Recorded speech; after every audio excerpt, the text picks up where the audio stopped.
ஒரு வசனத்தை வேதத்திலிருந்து வாசித்து கர்த்தருடைய நாமத்தை நம்ம மகிமைப்படுத்தலாம். உபாகமத்தின் புஸ்தகம் 33ஆம் அதிகாரம் 29வது வசனத்தை சேர்ந்து வாசிக்கலாம். உபாகமத்தின் புஸ்தகம் 33ஆம் அதிகாரம் 29வது வசனத்தை சேர்ந்து வாசிக்கலாமா? இஸ்ரவேலே, நீ பாக்கியவான், கர்த்தரால் ரட்சிக்கப்பட்ட ஜனமே, உனக்கு ஒப்பானவன் யார்? உனக்கு சகாயம் செய்யும் கேடகமும் உனக்கு மகிமை பொருந்திய பட்டயமும் அவரே. உன் சத்துருக்கள் உனக்கு இச்சகம் பேசி அடங்குவார்கள், அவர்கள் மேடுகளை மிதிப்பாய் என்று சொன்னான் என்று சொல்லப்பட்டது. ஒரு அருமையான வாக்குத்தத்த வசனத்தை நம்ம வாசிக்கிறோம். இஸ்ரவேலே, நீ பாக்கியவான். ஆகவே இஸ்ரவேல் ஜனங்களை ஆசீர்வதிப்பதற்கு கர்த்தர் மோசேக்கு கட்டளை இடுகிறார். அந்த அதிகாரம் சொல்லுகிறது, மோசே இஸ்ரவேல் ஜனங்களை ஆசீர்வதித்த விதமாவது என்று சொல்லப்படுகிறது. எப்படி ஒரு தகப்பன் தன்னுடைய அந்திய காலத்திலே தான் நேசித்த பிள்ளைகளை, தான் கற்பம் திறந்து பெற்ற பிள்ளைகளை அதிகமாய் நேசித்து அவர்களுக்கு ஆசீர்வாதம் கூறுவது போல ஒரு ஆவிக்குரிய தகப்பனாகிய மோசே இத்தனை வருடமாய் இந்த ஜனங்களுக்கு ஊழியம் செய்திருந்தாலும் அதிகமான கண்ணீர், அதிகமான உபத்திரவம், அதிகமான பாடுகள் எல்லாம் மோசேயுடைய ஊழிய பயணத்தில் இருந்தது. ஒரு இடத்துலலாம் பார்க்கும்போது மோசே அப்படியே போய் ஆசரிப்பு கூடாரத்தில் போய் விழுவார், என் பேரை ஜீவ புஸ்தகத்தை கிறுக்கி போடும் என்று கதறுவார். அப்படியெல்லாம் இந்த ஊழிய பாதை மோசேக்கு நெருக்கமா இருந்தாலும் தன்னுடைய அந்திய காலம் வரும்போது கர்த்தர் தன்னை எடுத்துக்கொள்வார் என்று வரும்போது மோசே தன் மனம் திறந்த இஸ்ரவேல் ஜனங்களை ஆசீர்வதித்த ஆசீர்வாதம் தான் இந்த அதிகாரத்தில் சொல்லப்பட்டிருக்கிறது. அதுல தான் ஒரு வார்த்தை, இஸ்ரவேலே, நீ பாக்கியவான், கர்த்தரால் ரட்சிக்கப்பட்ட ஜனமே, உனக்கு ஒப்பானவன் யார்? இஸ்ரவேலர்கள் யார்? கர்த்தரால் தெரிந்து கொள்ளப்பட்டவர் இஸ்ரவேலர், கர்த்தரால் முன்குறிக்கப்பட்டவங்க இஸ்ரவேலர், கர்த்தரால் நடத்தப்படுகிற இஸ்ரவேலர், கர்த்தரால் உடுத்தப்படுகிற இஸ்ரவேலர், கர்த்தரால் போஷிக்கப்படுறவங்க இஸ்ரவேலர். ஏன் இஸ்ரவேலை நீ பாக்கியவான் என்று சொல்லப்பட்டது?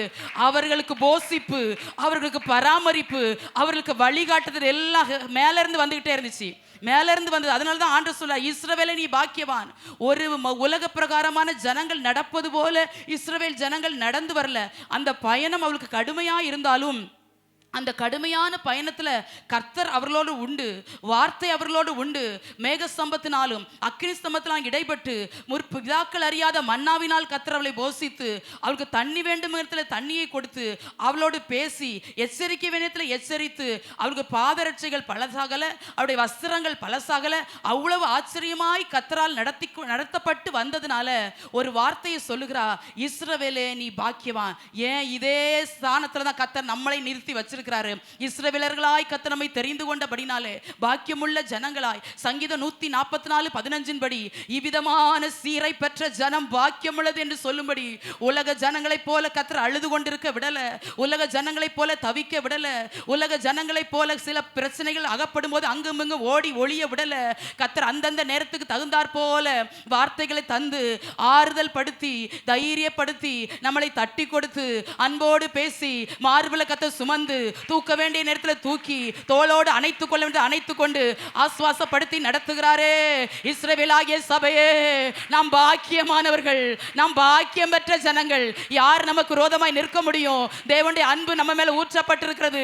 தேவனுடைய வார்த்தையை கர்த்தர் நித்தமும் நம்மோடு கூட பேசி கொண்டிருக்கிறார். கர்த்தர் நடத்துகிற விதத்தை ஒவ்வொரு நாளும் நினைத்து நினைத்து நினைத்து பார்த்து நம்ம நன்றி செலுத்தணும். இஸ்ரவேலாகிய நான் பாக்கியவான். இந்த இஸ்ரவேலர்கள் உலகத்தோடு கலக்க கூடாது.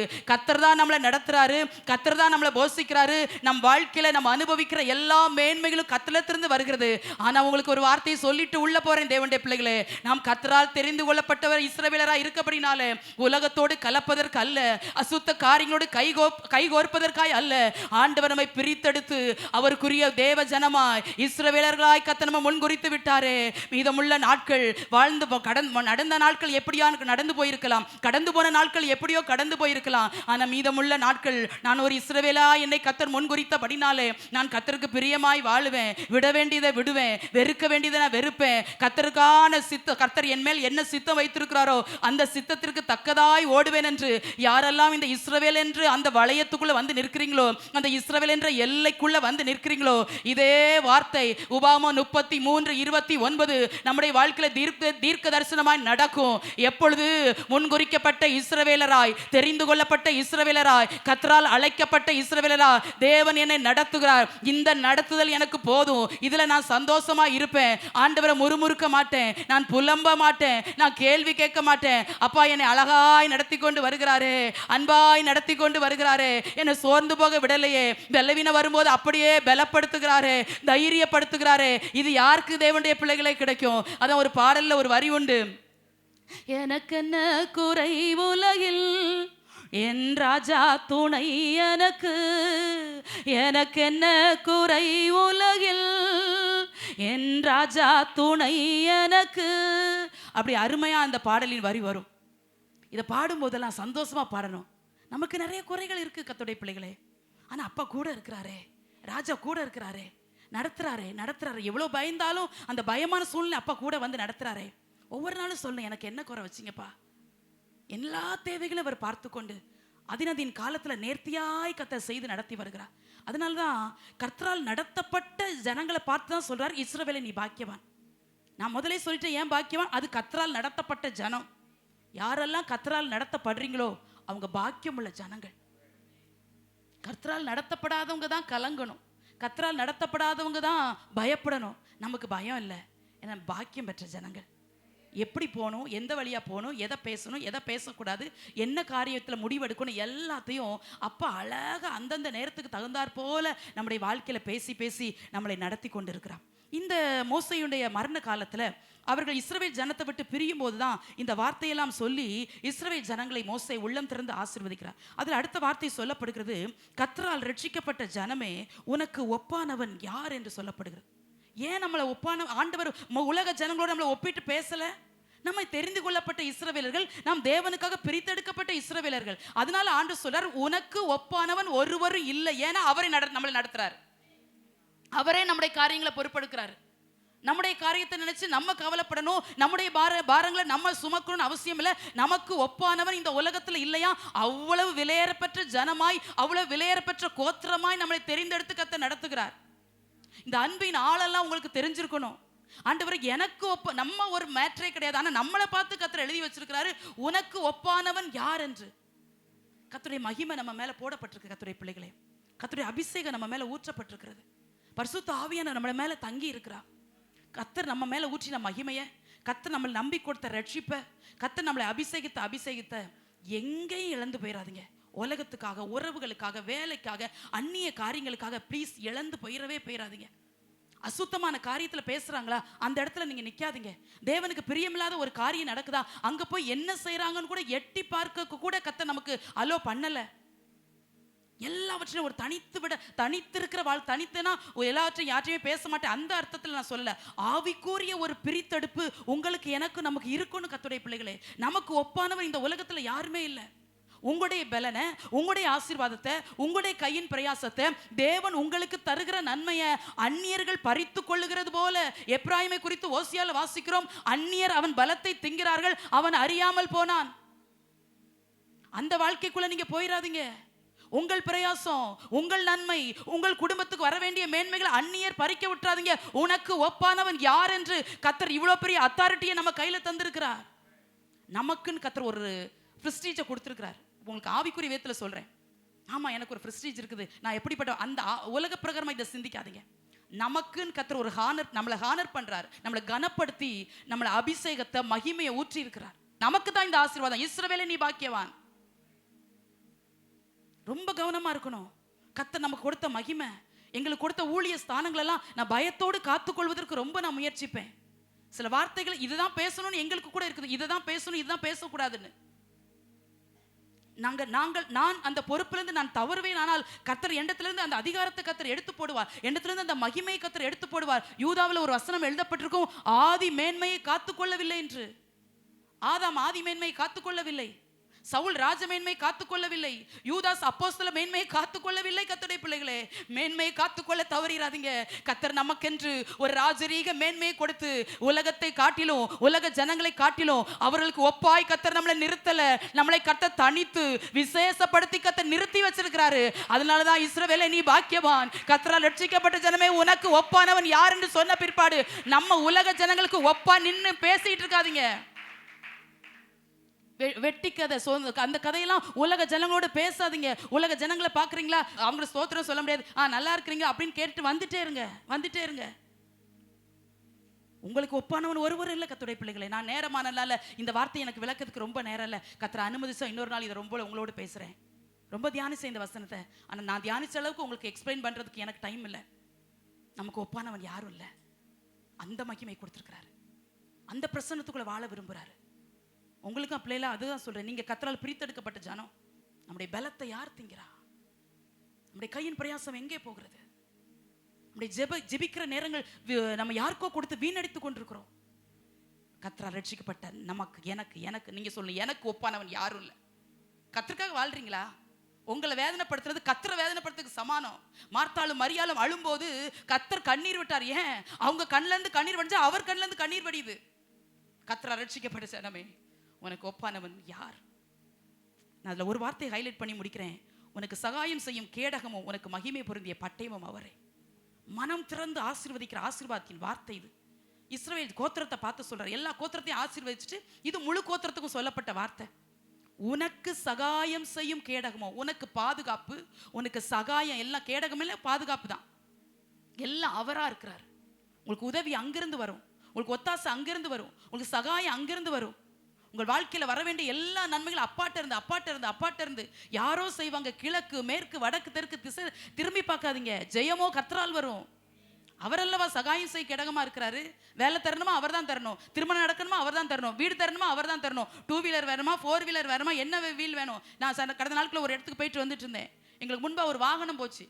நான் அந்த டயரை என்னெல்லாம் பார்த்தேன். நான் வேகமாக என்ன காரும் வேகமாக போகுது, அந்த லாரியா அது என்னமோ தெரியாது போகுது. பார்க்குறேன், நான் என்னதில் 32 டயர் இருக்கு. அப்படி வேணுமா? 32 டயர் வச்ச வண்டி வேணுமா? யாருக்காவது வேணுமா? அதையும் தருவார். அவர் சகாயம் செய்யும் கேடகம். தேவைன்னா தருவார், தேவைன்னா தரமாட்டார். சகாயம் செய்யும் கேடகம் தேவனுடைய பிள்ளைகளை. வசனத்தை தியானிக்க எனக்கு இன்பமா இருந்துச்சு.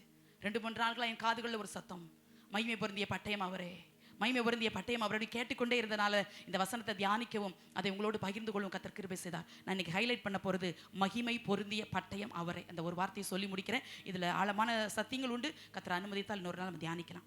மகிமை பொருந்திய பட்டயம் அவரே என்று கர்த்தரை அறிமுகப்படுத்தி இஸ்ரவேல் ஜனங்களை மோசே ஆசீர்வதிக்கிறார். அவர் மகிமை பொருந்திய பட்டயம். எப்படி அவர் மகிமை பொருந்திய பட்டயமாய் வெளிப்பட்டார் என்றால், அவர்கள் எங்கெல்லாம் யுத்தம் செய்ய போனாங்களோ அங்கெல்லாம் ஆண்டவரே ஆஜராய் யுத்தம் செய்கிறார். அதனாலதான் செங்கடல்ல தாண்டும் போதே நமக்கு தெரியும் அவருடைய கிரியை அங்கே ஆரம்பமாகி விட்டது. அங்கேயே கர்த்தர் தம்முடைய கிரியைகளை தம்முடைய பிள்ளைகளுக்காக ஆரம்பிக்கிறார். அதான் சங்கீதத்துல வாசிக்கிறோம், பலத்த ராஜாக்களை அழித்தவரை துதியுங்கள் என்று வாசிக்கிறோம். பிரபலமான ராஜாக்களை ஏன்? அவரை யுத்தம் செய்து மகிமை பொருந்திய பட்டயமாய் அவரை வெளிப்பட்டார்.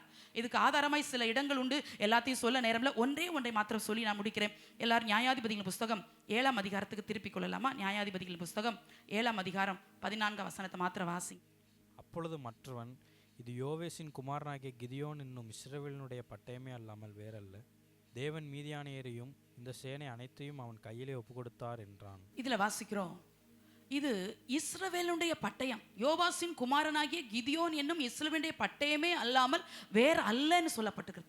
ஆண்டவர் எப்படி மகிமை பொருந்திய பட்டயமாய் வெளிப்பட்டார் என்பது இந்த ஒரு இடத்த மட்டும் நேரம் இல்லாதனால இந்த ஒரு இடத்த மாத்திரம் காட்டி கொடுத்து நான் முடிக்கிறேன். மீதமுள்ள காரியங்கள் உங்களுக்கு பிரயோஜனமாக இருக்கும். கர்த்தர் சமயமும் நேரங்களும் சுகத்தையும் பலத்தையும் தரும்போது அதை நாம் தியானித்து முடிக்கலாம். இங்கே வாசிக்கிறோம், இஸ்ரவேலுடைய பட்டயம் கிதியோனுடைய பட்டயமாய் அறியப்படுகிறது. நமக்கு இந்த சம்பவம் தெரியும். 6ஆம் அதிகாரத்திலிருந்தே நம்ம வாசிக்கும் போது கிதியோன் மீதியானியர்களுக்கு பயந்து போயிருக்கிறான். ஆண்டவர் இந்த இஸ்ரவேல் ஜனங்களை ஆசீர்வதிக்கும் போது இவர்கள் தூரமாய் போவார்கள். அவருக்கு நெருக்கம் வரும்போது ஆண்டவரை நோக்கி கூப்பிடுவார்கள். அப்படிப்பட்ட காலத்தில் இருக்கும்போது ஆண்டவர் கிருபையாய் இறங்கி நியாயாதிபதிகளை கர்த்தர் எழும்ப பண்ணி கொண்டே இருக்கிறார். அப்படி எழும்பக்கூடிய காலத்துல கர்த்தரண்ட திரும்பி வருவாங்க. கொஞ்சம் அமைதியா இருக்கும்போது, கொஞ்சம் சுகபலன் வரும்போது, கொஞ்சம் நம்முடைய வாழ்க்கை அமெரிக்கையா இருக்கும்போது, இளைப்பாறுதல் வரும்போது தேவனை விட்டு பின்வாங்கி போவாங்க. இப்படிப்பட்ட காரியத்தை இவங்க தொடர்ந்து செஞ்சுக்கிட்டே இருக்கிறாங்க இந்த இஸ்ரவேல் ஜனங்கள். ஆனால் இந்த சூழ்நிலை வரும்போது மீதியானியர்கள் இஸ்ரவேலுடைய விளைச்சலை கெடுத்து போடும்படி வர்றாங்க. மீதியானியர்கள் யாருன்னா, ஆபிரகாம் கேத்துராள் என்கிற ஒரு ஸ்திரீயை திருமணம் பண்றாரு. அவர்கள் வழி வந்ததுதான் இந்த மீதியானியர்கள். இந்த மீதியானியர்கள் ரொம்ப பலம் உள்ளவர்கள், பொல்லாதவர்கள். தானும் அனுபவிக்க மாட்டாங்க, அனுபவிக்க வேண்டிய ஆசீர்வாதத்தை இஸ்ரவேலர்களே அனுபவிக்க விட மாட்டாங்க, மீதியா வைக்க மாட்டாங்க, விளைச்சலை கெடுத்து போட்டு கொண்டே போவாங்க. அதனால இப்ப இஸ்ரவேல் தேசம் மீதியானியர்களுக்கு பயந்து இருக்கிறது. இது 7 வருஷமா நடந்துட்டு இருக்குது. ஆனா வைராக்கியமுள்ள ஒரு கிதியோன், கர்த்தருக்காக பிரித்தெடுக்கப்பட்ட கிதியோன் என்றாலே சிதறடிக்கிறவன், போராடுகிறவன் என்ற அர்த்தம். இந்த கிதியோன் என்ன செய்யறாரு, ஆலைக்கு சமீபமாய், சில டிரான்ஸ்லேட்ல ஆலைக்குள்ளே தான் போட்டிருக்கு, ஆலைக்குள்ளே பயந்து போய் போராடிக்கிறார்.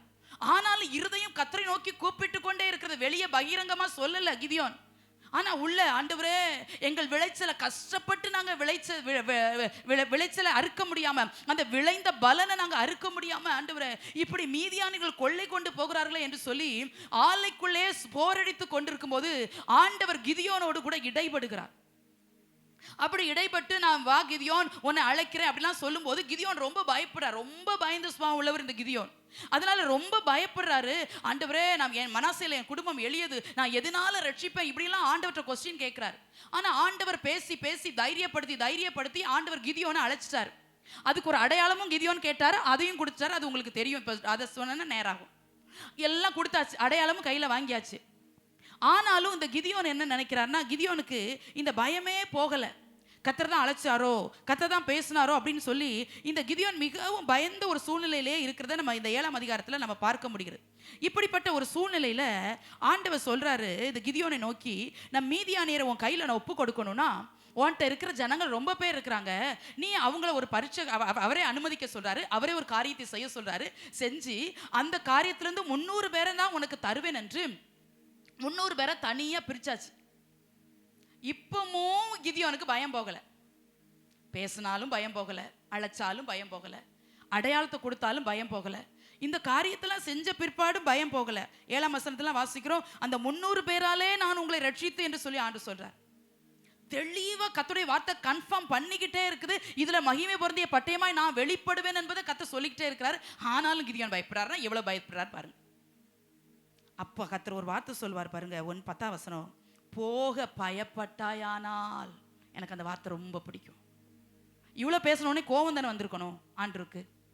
இவ்வளோ பேசியும் கிதியோனே உனக்கு என்ன கோவம் வருதா அப்படின்னு நினைச்சிருந்துருக்கணும். ஆனா ஆண்டு சொல்றாரு, இப்பவும் கிதியோனே உனக்கு பயமா இருக்குதா? இப்பவும் நீ பயப்படுறியா? நீ போக பயப்பட்டாயானால் முதல்ல நீயும் உன் வேலைக்காரனுக்கு பூரா உன் சேனையிடத்துக்கு போய் 11 அங்கே என்ன பேசுகிறார்கள் என்று கேள், பின்பு சேனையிடத்திற்கு போக உன் கைகள் திடப்படும் என்றார். கர்த்தருடைய பிள்ளைகளை நல்லா நீங்க புரியணும். டைம் ஆயிட்டே இருக்கு, நான் கொஞ்சம் ஃபாஸ்டா போறேன். நீ போக பயப்பட்டேனா எவ்வளவு நம்மளை நேசிக்கிறார் கர்த்தருடைய பிள்ளைகளை. இவ்வளவு வார்த்தை தந்த கிதியோனுக்கும் பயம், இவ்வளவு அடையாளத்தெல்லாம் செய்து ஆண்டவர் காட்டி நான் உன் கூட இருக்கிறேன்னு சொல்லி நிரூபிச்ச பிற்பாடு கிதியோனுக்கு பயம். அந்த இடத்துல கூட ஆண்டவர் கோவப்படாம சொல்றாரு, போக பயமா இருக்குதா? போக பயப்படுறியா கிதியோனே? நீங்க பயந்து போய் வந்திருக்கிறீங்களா? இந்த ஜெப நேரத்துல எதிர்காலத்தை குறித்து பயப்படுறீங்களா? உங்க பிள்ளைங்களை நினைச்சு பயமா இருக்குதா? குடும்பத்தின் நிலைமை இப்படியே போயிட்டு இருந்தா எங்கேயோ போகும்னு பயப்படுறீங்களா? கர்த்தருடைய பிள்ளைகளே, நீங்க பயமா இருந்தா கர்த்தருடைய வார்த்தையை சார்ந்து கொள்ளுங்க. நான் உங்களை தேற்ற முடியாது, கர்த்தருடைய வார்த்தை உங்களை என்னைய தேற்றும். எதெல்லாம் பயத்தோடு வந்தீங்க? எத்தனையோ தடவை கர்த்தர் உங்களோட பேசிட்டாரு. ஆனா சில காரியத்துல இன்னும் பயம் போகல. நடக்காட்டா? சூழ்நிலை வேற மாதிரி போயிட்டா? எதிரிகள் கும்பா நம்ம தலை குனிஞ்சிச்சா? எதையோ நினைக்கிறீங்களா? இல்ல இல்ல இல்ல. உபாகம் 33:29 மகிமை பொருந்திய பட்டயமாய் வெளிப்படுவார், நின்று பாருங்கள் கர்த்தர் செய்கிற ரட்சிப்பை. அவன் சொல்றாரு, போக பயப்பட்டானா முதல்ல போய் அவங்க என்ன பேசுறாங்கன்னு கேட்டுட்டு வா. எவ்வளவு ஆலோசனை தந்து நடத்துறார் கர்த்தர். தம்முடைய பிள்ளைகள் தம்மை சார்ந்து இருக்கும்போது அவர் நடத்துகிற விதம் ஆச்சரியமா இருக்கும். அதான் சங்கீதத்தில் தாவீது ஒரு வார்த்தை சொல்வார், உமது வசனத்தின்படி அடியேனை நன்றாய் நடத்தினீர் என்று சொல்வார். இப்போ ஆண்டவர் கிதியோனை இன்னும் கூட விடல பாருங்க. இவன் ரொம்ப பயப்படுறான். சே, இவனை போய் ஒரு பெரிய யுத்தத்தில் எப்படி ஜெயம் பெற முடியும், போட்டு அடுத்த ஆளை சூஸ் பண்ண அப்படி நினைக்கல.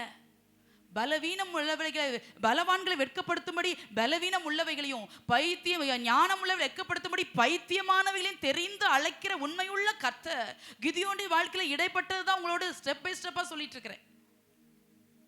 நீ போக பயப்பட்டனா முதல்ல அவங்க என்ன பேசுறாங்கன்னு கேட்டுட்டு அப்புறம் நீயே எஞ்சி போவ. சில பேச்சுக்கள் நம்முடைய இருதயத்தை திடப்படுத்தும். சில வார்த்தைகள் உங்க இருதயத்தை அப்படியே மகிழ்விக்கும். கர்த்தருடைய பிள்ளைகளே, சோர்ந்து போய் நீங்க இருந்திருப்பீங்க, தைரியம் இல்லாம இருந்திருப்பீங்க, எல்லாம் இழந்தது போல உட்கார்ந்துட்டு இருப்பீங்க. ஒரே ஒரு வார்த்தை போதும் உங்களை தூக்கி நிறுத்துவதற்கு. அதான் வேதம் சொல்லுது, நீ பயப்பட்டனா அவங்க என்ன பேசுறாங்கன்னு கேளு. நம்முடைய வார்த்தைய எவ்வளவு முக்கியம் பாருங்க தேவனுடைய பிள்ளைகளை. ஆண்டவர் அதிகாரத்தை கையில தரல, காலில் தரல, நாவல கத்த தந்திருக்கிற அதிகாரத்தை. நாவல் அதிகாரம் இருக்குது, உங்க நாவல் அதிகாரம் இருக்குது. அந்த நாவால் அறிக்கைட்டு ஜெயிங்க சில காரியத்தை. அறிக்கையிட்டு கத்துறதை வாங்கி கொள்ளுங்க. நம்ம என்ன பேசுறோம்? நம்முடைய வார்த்தையால எத்தனை பேர் திடப்படுத்தப்பட்டாங்க? நம்ம வார்த்தையால எத்தனை பேர் உற்சாகப்படுத்தப்பட்டாங்க? நம்முடைய வார்த்தையால எத்தனை பேர் விழுந்துட்டோம் நினைச்சவங்க எத்தனை பேர் எழும்பி நின்னாங்க? ஒரு போதகர் இப்படி ஒரு காரியத்தை சொன்னா, நீங்க கூட கேட்டிருக்கலாம். ஒருத்தர் கேன்சர், டாக்டர் சொன்னாங்க இது 4th ஸ்டேஜையும் தாண்டிட்டு இவன் 21 நாளா என்னமோ தான் உயிரோட இருப்பான்னு சொல்லி வீட்டுக்கு அனுப்பிட்டாங்க. அவர் யாரையும் பார்க்க இஷ்டம் இல்லாம ரூமுக்குள்ள அடைச்சி இருந்துக்கிட்டாராம். உங்க மனைவி போய் பாஸ்டர் சொன்னாங்களா, பாஸ்டர் இந்த மாதிரி டாக்டர்கள் கைவிட்டாங்க, என் கணவன் அந்த ரூமை விட்டு வெளியே வர மாட்டேங்கிறாரு, சாப்பிட மாட்டேங்கிறாரு, யாரையும் பார்க்க மாட்டேங்கிறாரு. அப்போ இந்த பாஸ்டர் போய் அவர்கிட்ட சொன்னாரா, பார்க்க போயிருக்கிறார், இவரையும் பார்க்க இஷ்டம் இல்லை அவருக்கு, ஊழியக்காரனே ஆனால் நான் பார்க்க இஷ்டம் இல்லைன்னு அந்த ரூம்குள்ளே இருக்கிறார். அப்போ அந்த பாஸ்டர் சொன்னாரா, 21 நாள் டைம் கொடுத்துருக்குறாங்கல்ல, அந்த நாளுக்காகவாது நீங்கள் சாப்பிடணும்ல, இன்னைக்கு சாப்பிடுங்க, நாளைக்கு உயிரோடு இருப்பீங்க. இன்னைக்கு சந்தோஷமா இருங்க, நாளைக்கு வேண்டிய காரியத்தை கர்த்தர் செய்வார். இன்னைக்கு பாடுங்க, இன்னைக்கு கர்த்தரை துதிங்க, இன்னைக்கு ஆராதிங்கன்னு அப்படியே ஒவ்வொரு நாள் உற்சாகத்தோட செய்ய ஆரம்பிச்சாரு. இன்னைக்கு சந்தோஷமா இருப்பேன், இன்னும் 20 நாள் இருக்கு. இன்னைக்கு சந்தோஷமா இருப்பேன், இன்னும் 19 நாள் இருக்கு. இன்னைக்கு சந்தோஷமா இருப்பேன், இன்னும் 18 நாள் இருக்கு. செய்ய செய்ய செய்ய செய்ய ஆண்டவர் ஆண்டுகளை கூட்டி கொடுத்து ரொம்ப நாள் ஒன்றும் வாழலையா, 86 வயசு வரை தான் வாழ்ந்தாராம். ஒரு வார்த்தை ஒரு வார்த்தை ஒரு வார்த்தை ஒரு வார்த்தை. அதனால வார்த்தையில ரொம்ப முக்கியமா இருக்கணும். ஒரு வார்த்தை ஊழியத்தை உடைச்சிடும். ஒரு வார்த்தை ஊழியக்காரங்களை சூறச்செடியில கீழே படுக்க வச்சிரும். ஒரு வார்த்தை பாட்டு பாடுறவங்கள பாட்டு பாடாம வச்சிரும். ஒரு வார்த்தை பணிவிட வேலை செய்யறவங்கள நிப்பாட்ட வச்சிரும். ஒரு வார்த்தை சர்ச்சுக்கு வர்றவங்கள வரவிடாம ஆக்கிரும். ஒரு வார்த்தையில ரொம்ப பவர் இருக்குது கர்த்தருடைய பிள்ளைகளே. நம்ம வார்த்தை அநேகரை திடப்படுத்தணும். அதுக்காக தான் கர்த்தர் வசனமாகிய வார்த்தையாகிய மன்னாம நம்மளோடு பேசி கொண்டிருக்கிறார். பேசினவங்க யாரு? அங்க 2 பேர் பேசிட்டு இருக்க யாரு? மீதியானிய சோல்ஜர். அவங்க மீதியானிய படையில இருக்கிற போர் வீரர்கள் பேசிட்டு இருக்கிறாங்களாம்.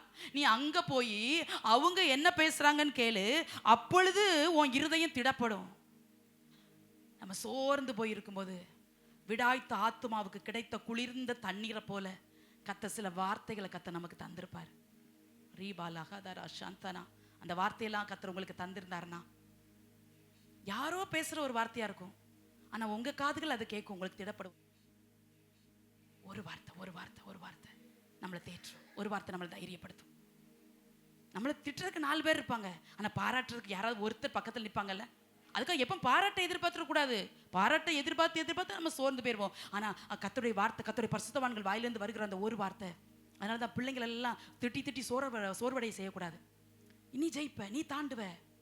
இப்போ உனக்கு 50 மார்க் தான் எடுக்க முடிஞ்சா, அடுத்த எக்ஸாம்ல 60 மார்க் எடு.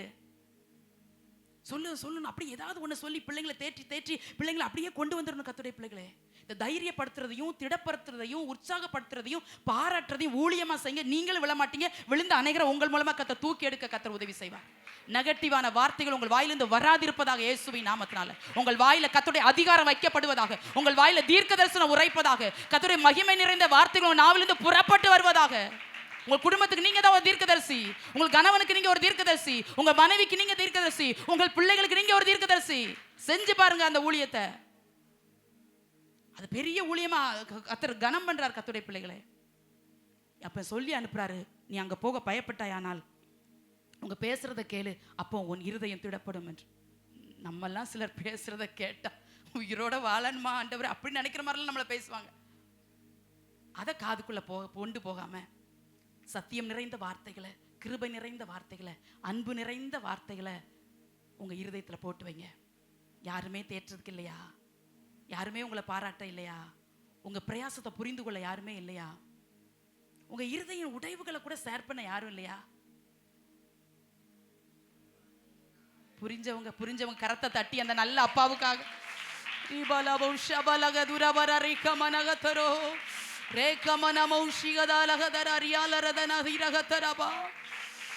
நல்ல தகப்பன் மகளே என்று கூப்பிடுகிறார், மகனே என்று கூப்பிடுகிறார், என் பிரியமே என்று கூப்பிடுகிறார், ரூபவதியே என்று கூப்பிடுகிறார். ஓ நல்ல தகப்பனை சேவிக்கிறோம். இப்ப சொல்லி அனுப்புறார், நீ போக பயப்பட்டான்னா அப்பவும் சொல்லி தான் அனுப்புறார். நீ இந்த வார்த்தையை கேளு, நீ வெந்திச்சு யுத்தத்துக்கு போவ, புத்தம் செய்ய முடியும் அப்படின்னு சொல்லி அவர் தேடப்படுத்தி அனுப்புறார்.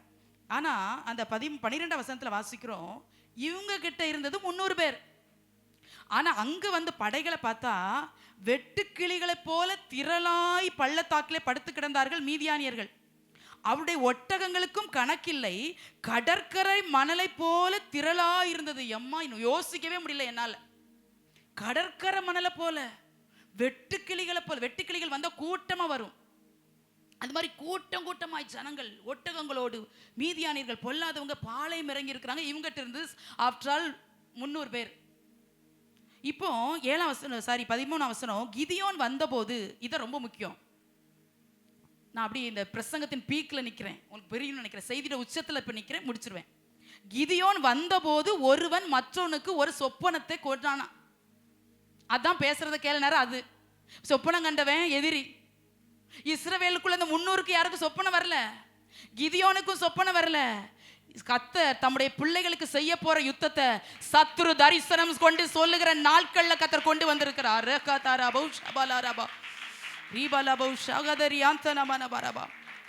தேவ பிள்ளைகளை குறிச்ச பேச்ச எதிரி பேசுறான்.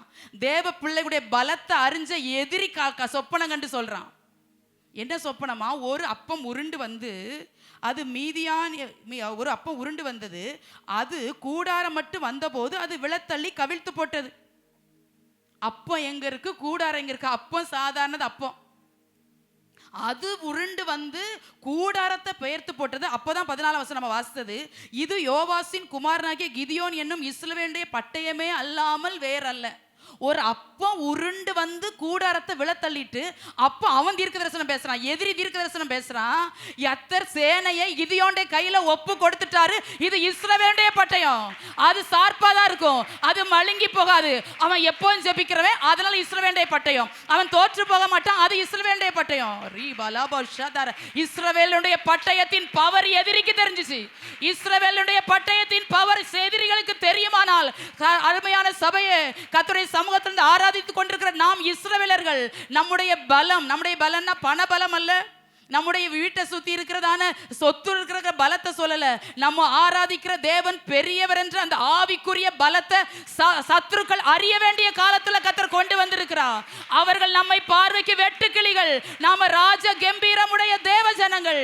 ஜெய கம்பீரம் நம்மளுக்குள் இருக்கிறது.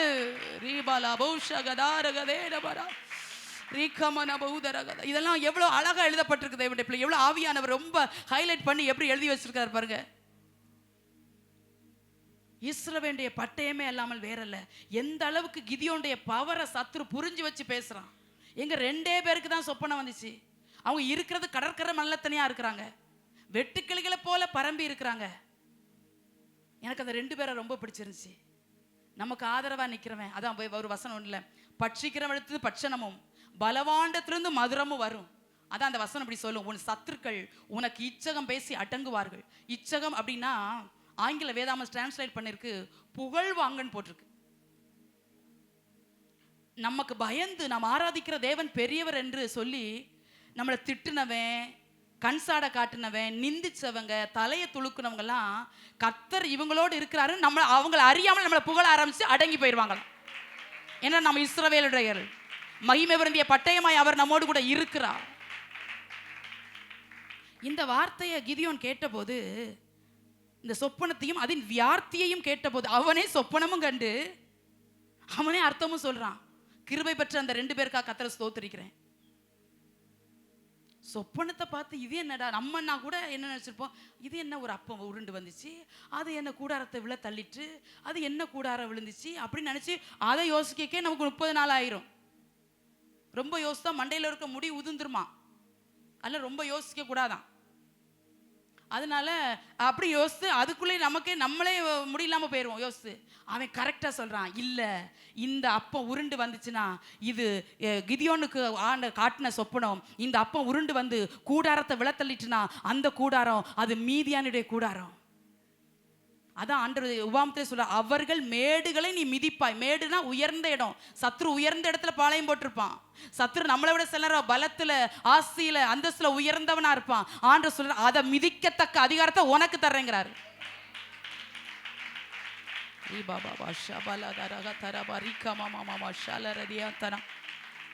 ஒரு அப்பம் உருண்டு வந்து கூடாரத்தை விழத்தள்ளிட்டு, இந்த அப்பத்துக்கு நான் விளக்கம் கொடுத்துட்டு முடிக்கிறேன். இந்த அப்பம் வசனமாகிய அப்பம், கிருபையுள்ள அப்பம், நேர்த்தியாய் பகிரப்படுகிற அப்பம், சமயத்துக்கு தக்கதா யுத்தம் செய்கிற அப்பம். நாம் கேட்டுக்கொண்டிருக்கிற இந்த வசனமாகிய அப்பம் இது சாதாரணமானதல்ல. உடைக்க வேண்டியதை உடைக்கும், முறிக்க வேண்டியதை முறிக்கும், தகர்க்க வேண்டியதை தகர்க்கும், விழ வைக்க வேண்டியதை விளைய வைக்கும், எரிக்க வேண்டியதை எரிக்கும். இந்த அப்ப சாதாரணமானது அல்ல. தேவ பிள்ளைகளே, தைரியமா என்னால் ஒரு வார்த்தை உங்களோடு பகிர முடியும். உங்களுக்கு எதுவும் இந்த உலகத்துல இல்லாமல் இருக்கலாம். வசனமாகி அப்பத்தை கர்த்தர் நமக்கு பகிர்ந்து தந்து கொண்டே இருக்கிறார். இந்த அப்பத்தை கொண்டு ஜெயிச்சிருங்க. இந்த அப்பத்தை கொண்டு மேல எழும்பி வாங்க. இந்த அப்பத்தை சாப்பிட்டு திருப்தியா வாழுங்க. இந்த அப்பத்தை சாப்பிட்டு கர்த்தருக்கு பரிசுத்தமா இருங்க. வசனமாகி அப்பத்தை எவ்வளவு வாஞ்சிக்கிறீங்களோ அவ்வளவுக்கு அவ்வளவு உங்களோட பேசுவார் கர்த்தருடைய பிள்ளைகளே. ஞாயிற்றுக்கிழமை வரும்போது வேகமா அவசரமா கிளம்பி குளிக்காம அப்படி நீங்க ஓடி வந்தாலும் ஒரு வார்த்தையை சனிக்கிழமையே சொல்லிட்டு வாங்க. என்ன வார்த்தை? எனக்கு என்ன அப்பம் வச்சிருக்கீங்கப்பா? எனக்கான அப்பம் என்ன இது? எனக்கு பிட்டு கொடுங்க, பங்கிட்டு கொடுங்கப்பா. எனக்கான அப்பம் அப்போ உருண்டு வந்த போதே கூடாரம் தகர்ந்து போயிற்று. ரீபாலா பௌஷகதாரகதேனே ரக்கதரா. பலிபீடத்திலிருந்து கர்த்தருடைய வார்த்தை வந்து கொண்டிருக்கும் போது, வானத்திலிருந்து வசனமாகிய மன்னாவாகிய அப்பத்தை கர்த்தர் அனுப்பி கொண்டிருக்கும் போதே, அந்த அப்பமாகிய வசனத்தை கொண்டு கர்த்தர் செய்ய வேண்டிய கிரியைகளை கர்த்தர் சபைகளுக்குள்ள, எல்லைகளுக்குள்ள, ஊழியங்களுக்குள்ள, உங்கள் குடும்பங்களுக்குள்ள கர்த்தர் நடப்பிப்பாராக. இந்த அப்பம் சாதாரணமானது அல்ல. மகனே மகளே, நாம் புசித்து கொண்டிருக்கிற அப்பம், நாம் தியானித்து கொண்டிருக்கிற அப்பம் சாதாரணமானது அல்ல. இது உங்களுக்காக இந்த அப்பம் முன்னால போய் யுத்தம் செய்யும். சில கூடாரங்களை தகர்த்து போடும். பலவீனமாகிய கூடாரங்கள் தகர்க்கப்பட்டு போகும். பெருமையாக கூடார அந்நியுடைய கூடாரங்கள் தகர்க்கப்பட்டு போகும். ரீபா பாபா ராதா ராபா பாபா. அதான் அப்பத்தை ரொம்ப நேசிருங்க கர்த்தருடைய பிள்ளைகளா. யார் வழக்காடுவா, யார் பேசுவா, யார் பரிந்து பேசுவான்னு கேட்டு 50 60 ஆயிடுச்சு நிறைய பேருக்கு. யார் வேணும்? வசனத்துக்கு முன்பா நிற்பவன் யார்? வசனத்தை கர்த்தர் நமக்கு அதிகாரப்படுத்தி தர்றாரே.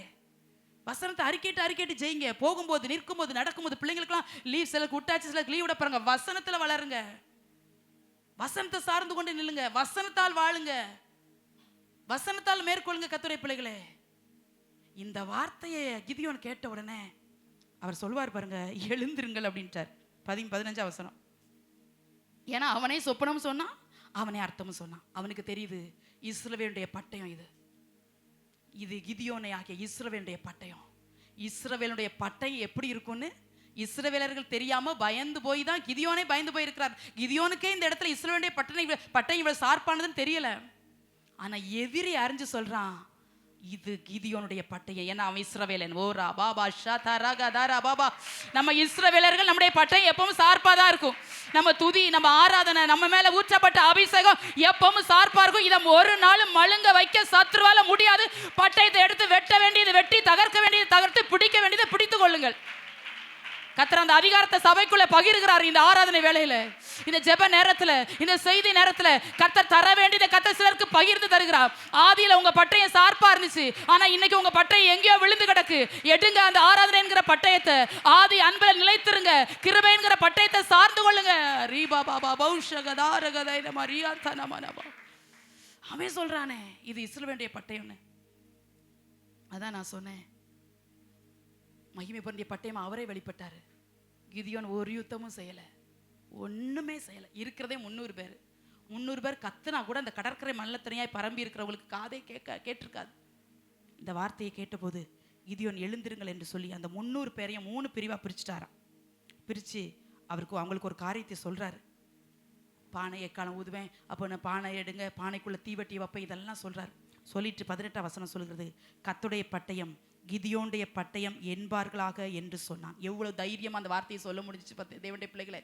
இதுவரைக்கும் பயந்திருந்த கிதியோனு அப்பம் உருண்டு வரும்போது கர்த்தர் செய்கிற கிரியைகளை இப்பொழுது கிதியோனும் அறிந்து கொண்டபடினாலே, இஸ்ரவேலுடைய பட்டயம் என்று சொல்லி கிதியோனுடைய பட்டயத்தை சத்ரு எக்ஸ்பிளைன் பண்ணி காட்டினால இப்போ தைரியம் வந்துட்டு இப்போ சொல்றாரு, கர்த்தருடைய பட்டயம் அது கிதியோனுடைய பட்டயம், கர்த்தருடைய பட்டயம் ரெஜினாவின் பட்டயம் நான் சொல்வேன், நீங்க எப்படி சொல்ல போறீங்க? உங்க பேரை சொல்லி அறிக்கிறோம், அது கர்த்தருடைய பட்டயம், அது என்னுடைய பட்டயமாய் மாறும்.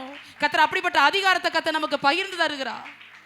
ரீபாலபோ ஷபாலகதுரா பாபா. இவங்க போறாங்க, அந்த பானைக்குள்ள தீவட்டி வச்சுட்டு யுத்தம் பண்ண போறாங்க. நான் இதை மட்டும் சொல்லி அப்படி முடிக்கிறேன். அந்த பானைக்குள்ள அந்த பானை உடையுது. முதல்ல பானை உடையணும். சில பலவீனமான பானைகள், சாக்கு போக்கு சொல்லுகிற பானை, சிலருக்குலாம் பானை ரொம்ப பெருசு, யானையே உள்ள போயிட்டு வந்துடலாம், அவ்வளோ பெரிய பானைலாம் இருக்கு சில ஆவிக்குரிய வாழ்க்கையில. மண்பானைக்கு என்னங்க பவர்? பானைகள் உடைக்கப்படுவதாக. சாக்கு போக்கு சொல்லுகிற பானைகள், பெருமை என்கிற பானைகள், சுயம் என்கிற பானைகள், நிர்விசாரம் என்கிற பானைகள், பின்மாற்றம் என்கிற பானைகள் உடைக்கப்படட்டும். அவர் தான் சொல்றாரு, நானும் என்னோடு இருக்கிற சகலமான எக்காலம் ஊதும்போது நீங்க பாளையத்தின் எக்கால ஊதும், நீங்கள் பாளையத்தை சுற்றி எங்கும் எக்காலத்தை ஊதி கர்த்தருடைய பட்டயம் கிதியோனுடைய பட்டயம் என்று சொல்வீர்களாக. 21ஆம் வசனம், அதுக்கு முந்தின வசனத்தை அதான் வாசிக்கிறோம். கர்த்தருடைய பட்டயம் கிதியோனுடைய பட்டயம் என்று சத்தமிட்டார்கள். பாளையத்தை சுற்றிலும் அவரவர் தங்கள் நிலையிலே நின்றார்கள். அப்பொழுது பாளையத்தில் இருந்தவர்கள் சிதறி கூக்குரலிட்டு ஓடி போனார்கள். இவ்வளவு ஆச்சரியமா இருக்குங்க. யுத்தமே செய்யல, மகிமை பொருந்திய பட்டயமா வெளிப்பட்ட இடத்த சொன்னா, இன்னும் 2 இடத்த சொன்னா மகத்துவமா இருக்கு. இன்னொரு நாள் சொல்லித்தாரேன். அதான் சகரியா 9:13 சொல்கிறது, பராக்கிரமசாலிகளின் பட்டயத்துக்கு உன்னை ஒப்பாக்குவேன் என்று கர்த்தர் சொல்றார். சாதாரணமானவன் நம்ம இல்ல, பராக்கிரமசாலிகளின் பட்டயத்துக்கு ஒப்பா கர்த்தர் நிக்க வைக்கிறா. எத்தனை பேருக்கு இது ஆவியில சந்தோஷப்படுறீங்கன்னு தெரியல. எத்தனை பேருக்கு ஆவியில கலிகூறுதல் உண்டாகுதுன்னு எனக்கு தெரியல. உங்களுக்கு உண்டாகுதோ நீங்க கையை தட்டுவீங்களோ தட்ட மாட்டீங்களோ, இந்த வார்த்தையை ரிசீவ் பண்ணுவீங்களோ பண்ண மாட்டீங்களோ எனக்கு தெரியாது. ஆனால் அபிஷேகம் பெற்ற சிலரை கர்த்தர் பராக்கிரமசாலிகளின் பட்டயத்துக்கு கர்த்தர் ஒப்பாக்க போகிறா. கர்த்தருக்காக வைராக்கியமா நிக்கிறவங்க, கர்த்தருக்காக பிரித்தெடுக்கப்பட்டவங்க, இன்னும் ஜெபிக்கணும்னு ஆசைப்படுறவங்க, இன்னும் திறப்புல நிக்கணும்னு ஆசைப்படுற பட்டயம் இனி சும்மா திரும்ப போறதில்ல. பிடிக்க வேண்டியதை பிடித்து, வெட்ட வேண்டியதை வெட்டி தகர்க்கும். 300 பேரை கொண்டு ஜெபிக்கிற சிலரை கொண்டு, தியாகமாக ஒப்பு கொடுத்த சிலரை கொண்டு, அர்ப்பணிக்க ஒப்பு கொடுத்த சிலரை கொண்டு, ஊழியத்தில் முன்னிலை நிற்பேன்னு சொன்ன சிலரை கொண்டு, நான் சொல்றேன் 300 கூட வேண்டாம், 3 கொண்டு செய்வார். ஏன் 1 கொண்டு செய்வார், நம்மளை கொண்டு செய்வார். சிலர் ரட்சிப்பதற்கு குதிரை விருதா, சிலரை கொண்டு அவர் ரட்சிப்பார், ஒருவனை கொண்டு ரட்சிப்பார். யாருக்கு தெரியும்? அந்த 300 பேரால மீதியான் படை, 7 வருஷமா சவால் விட்டுட்டு இருந்த படை, 7 வருஷமா இஸ்ரவேல வேடிக்கை பார்த்த படை, 7 வருஷமா இஸ்ரவேல் தேசத்துல வந்து விளைச்சலை கெடுத்து இஸ்ரவேல் ஜனங்களை சாப்பிட விடாம, பலனை அனுபவிக்க விடாம, சமாதானமா இருக்க விடாம, சுகத்தை கெடுத்து விட்ட படை இந்த 300 பேரால வீழ்த்தப்பட்டது. ஏனென்றால் கர்த்தருடைய பட்டயம் கிதியோனுடைய பட்டயமாய், இன்னும் வார்த்தை சொல்லுவேன், கர்த்தருடைய பட்டயம் இஸ்ரவேலுடைய பட்டயமாய் இருந்ததுனால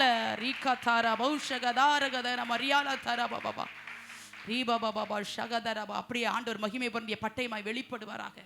இஸ்ரவேலை நீ பாக்கியவான், கர்த்தர் ரட்சிக்கப்பட்ட ஜனமே.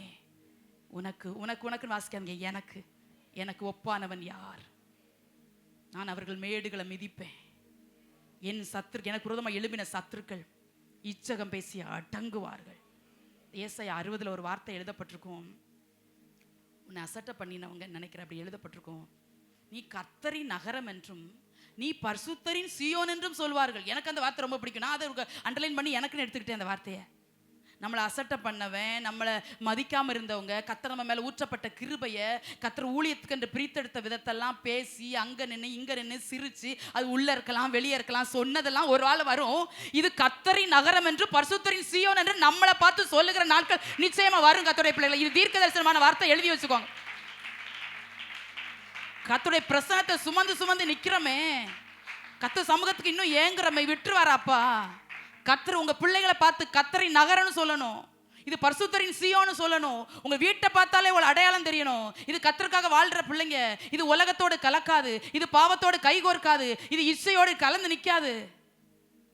சும்மா வந்து தயவு செய்ய சொல்றேன், வசனம் நம்முடைய சபையில வசனத்துக்கு குறைவே இல்லை, இனியும் குறை இருக்காது.